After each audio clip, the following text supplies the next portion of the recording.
प्रभु को सुनियो। मेरा नाम पॉल सुरेंद्रन। आज मैं परमेश्वर पृथ्वी को कैसा रचा उसके बारे में बात करना चाहता हूँ। नंबर 1, परमेश्वर कौन है? यशायाह चैप्टर 42:5-6। परमेश्वर जो आकाश का सृजने और तानने वाला है, जो ऊपर सहित पृथ्वी का फैलाने वाला और उस पर के लोगों को साथ और उस पर के चलने वालों को आत्मा देने वाला यहोवा है। वह यूँ कहता है, मुझे यहोवा ने तुझको धर्म से बुला लिया है। मैं तेरा हाथ थाम कर तेरी रक्षा करूंगा। मैं तुझे प्रजा के लिए वाचा और जातियों के लिए प्रकाश ठहराऊंगा। उसको किसने देखा? पिता का गोद में जो बैठा है प्रभु यीशु, उसने देखा है, उसने इसको प्रकट किया है। John chapter 1:18। John chapter 1:18। परमेश्वर को किसी ने कभी नहीं देखा, एकलौता पुत्र जो पिता की गोद में है, उसी ने उसे प्रकट किया। इन दोनों मिलके हो जा बोल के सारे दुनिया को बनाया। Genesis chapter 1:1-5। आदि में परमेश्वर ने आकाश और पृथ्वी की सृष्टि की। पृथ्वी बेडोल और सुनसान पड़ी थी और गहरे जल के ऊपर अंधियारा था, तथा परमेश्वर का आत्मा जल के ऊपर मंडराता था। तब परमेश्वर ने कहा, उजाला हो, तो उजाला हो गया। और परमेश्वर ने उजाले को देखा कि अच्छा है, और परमेश्वर ने उजाले को अंधियारा से अलग किया। और परमेश्वर ने उजाले को दिन और अंधियारे को रात कहा, तथा साँझ हुई, फिर भोर हुआ। इस प्रकार पहला दिन हो गया। John gospel 1:1-3। आदि में वचन था और वचन परमेश्वर का था और वचन परमेश्वर का ही था। यही आदि में परमेश्वर के साथ था। सब कुछ इसी के द्वारा उत्पन्न हुआ, और जो कुछ उत्पन्न हुआ उसे कोई भी वस्तु उसके बिना उत्पन्न नहीं हुई। उसमें जीवन था और वह जीवन मनुष्य की ज्योति था। प्यारे लोग, जिस पृथ्वी पर हम कई सालों से रहते, चलते, काम करते हैं, उस पृथ्वी ऐसा ऑटोमेटिकली आया नहीं। उसके लिए एक सृष्टिकर्ता है, उसका नाम है परमेश्वर। उसका नाम है परमेश्वर। उसने बनाया है पृथ्वी और उसमें कुछ उसने बनाया है।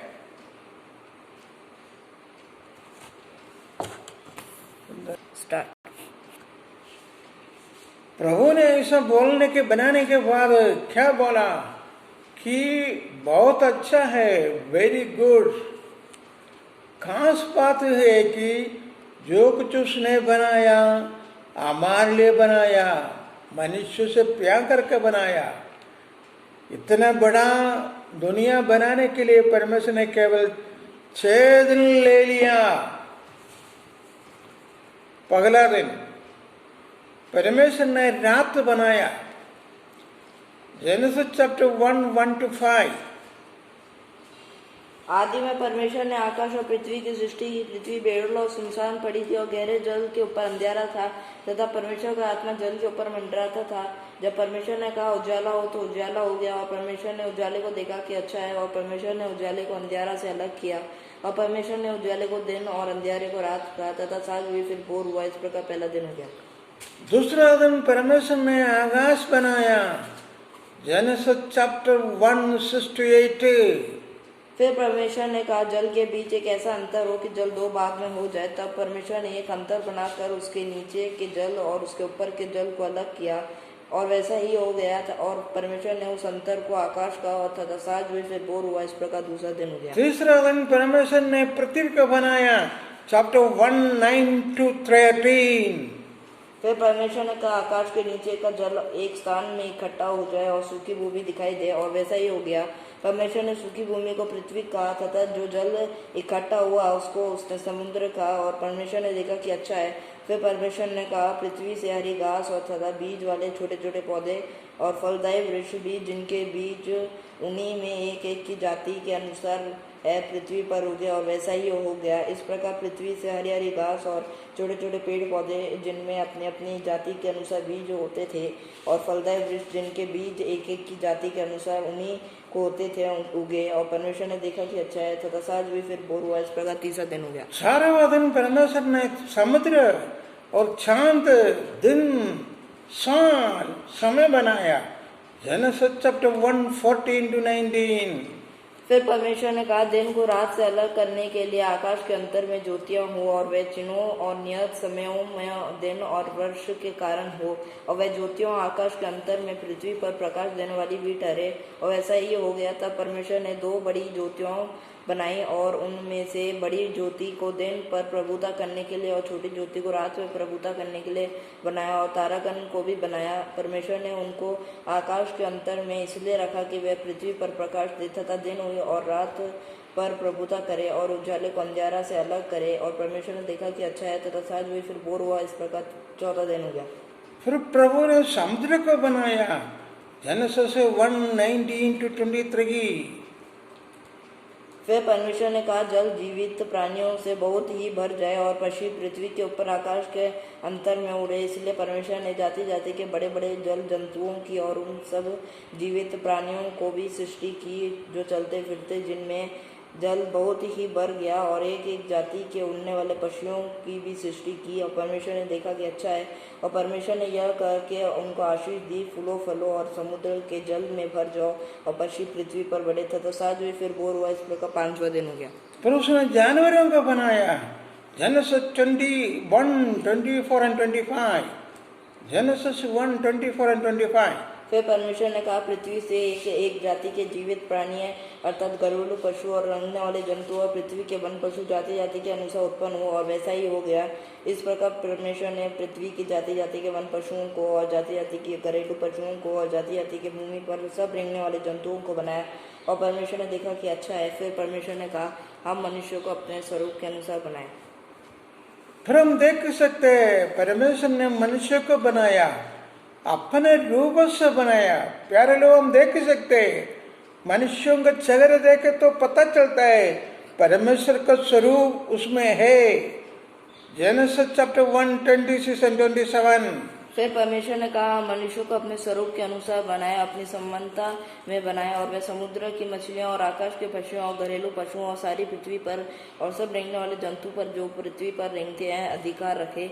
तब परमेश्वर ने मनुष्य को अपने स्वरूप के अनुसार उत्पन्न किया। अपने ही स्वरूप के अनुसार परमेश्वर ने उसको उत्पन्न किया, और नर और नारी करके उसने मनुष्य की सृष्टि की। उसके बाद परमेश्वर ने उनको आशीष दिया। Genesis chapter 1:28-29। अब परमेश्वर ने उनको आशीष दी और उनसे कहा, फूलो फलो और पृथ्वी में बढ़ जाओ, और उसके अपने वंश में कर लो, और समुद्र की मछलियां तथा आकाश के पशुओं और पृथ्वी पर रेंगने वाले जंतुओं पर अधिकार रखो। फिर परमेश्वर ने उनसे कहा, सुनो, जितने बीज वाले छोटे छोटे पौधे हैं और पेड़ हैं सारी पृथ्वी के ऊपर हैं, और जितने वृक्षों से बीज वाले फल होते हैं वे सब उनमें तुमको दिए हैं, वह तुम्हारे भोजन के लिए है। परमेश्वर गॉड इज सोवरेन गॉड। सर्वशक्तिमान परमेश्वर है। उसने 6 दिन के अंदर सारे दुनिया को बना के दिखाया। कितना महान है, कितना पराक्रमी ईश्वर है हमारा परमेश्वर। उसके लिए प्रभु को सुनियो। सबको बनाने के बाद उसने क्या देखा, देखे क्या बोला, बहुत अच्छा है, बहुत से बहुत अच्छा है। और मनुष्यों की गलती क्या है, व्हाट इज अवर मिस्टेक? रोमर चैप्टर 1:18-23। परमेश्वर का क्रोध तो उन लोगों की सब अभक्त और अधर्म पर स्वर्ग से प्रकट होता है जो सत्य और अधर्म से दबाए रखते हैं, इसलिए कि परमेश्वर के विषय का ज्ञान उनके मनों में प्रकट हो, क्योंकि परमेश्वर उन पर प्रकट किया है उनके अनदेखे गुण, और अर्थात उनकी संतान सामर्थ्य और परमेश्वरत्व जगत की सृष्टि के समय से उनके कामों के द्वारा देखने में आते हैं, यहाँ तक कि वे निरुत्तर है। इस कारण कि परमेश्वर का जानाने पर भी उन्होंने परमेश्वर के योग्य बड़ाई और धन्यवाद न किया, परंतु व्यर्थ विचार करके लगे, यहाँ तक कि उनका निर्बुद्धि मन अंधेरे हो गए और मनुष्यों ने उनको पहचाना नहीं। John chapter 1:9-11।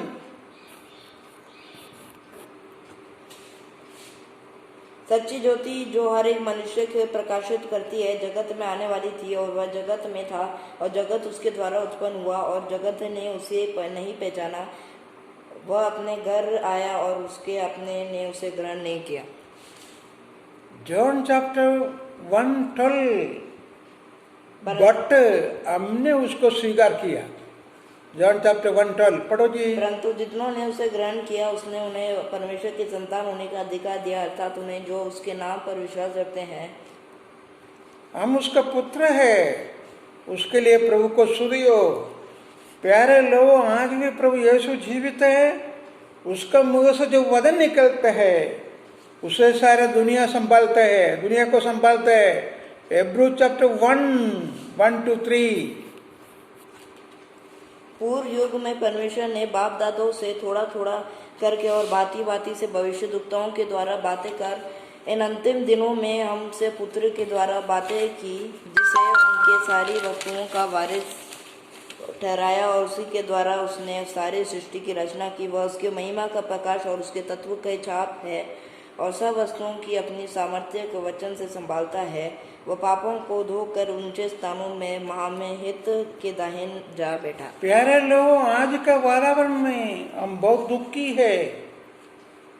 हर एक बात में चिंता करते हैं। यदि हम प्रभु को स्वीकार करें और प्रार्थना करें, विनती करें, प्रभु हमें संभालेगा, लगातार अगुवाई करेगा। Philippian chapter 4:4-7। प्रभु में सदा आनंदित रहो। मैं फिर कहता हूँ, आनंदित रहो। तुम्हारा कोमलता सब मनुष्य कर प्रकट हो। तुम निकट है, किसी भी बात का चिंता मत करो, परंतु हर एक बात में तुम्हारा निवेदन, प्रार्थना और विनती के द्वारा धन्यवाद के साथ परमेश्वर के सम्मुख उपस्थित किए जाए। तब परमेश्वर को शांति जो सारी समझ में परे है, तुम्हारे हृदय को, तुम्हारे विचारों को मसीह यीशु में सुरक्षित रखेगी। हे वदन द्वारा जीवित परमेश्वर में आशीष दे।